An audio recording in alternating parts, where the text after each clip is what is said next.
Hi, I'm Matt Robinson, Vice President of Government Affairs for the Oklahoma Association of Realtors. And I'm Richard Phillips, your contract lobbyist. And welcome to this week's edition of the Capitol Insider. We had a great week this week, topped off with Realtor Day at the Capitol. We did, and it lived up to the hype. No doubt. Had about 400 RSVPs, right. And about 400 people showed up. No doubt about it. All wearing blue. That's right. And we convened the meeting on the second floor in the rotunda because we didn't have a room big enough. Right. Had legislators come down and speak to our group. Tremendous day. That's right.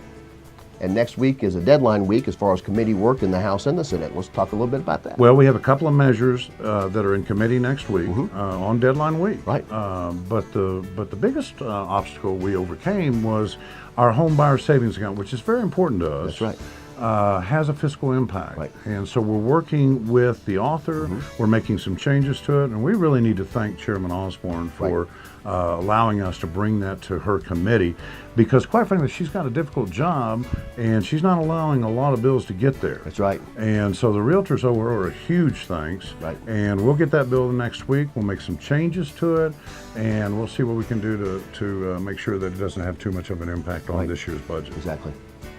And one other measure I want to talk about is the abstract bill by Speaker McCall. It has some reforms that we really support. That's right. And we actually talked with the Land Title Association this week. They're bringing some new language. We asked them if we can see it before it's filed. We're not sure where that's going, but we'd like to see some meaningful abstract reform, and I think the Speaker does as well. That's right. There's definitely movement on that issue.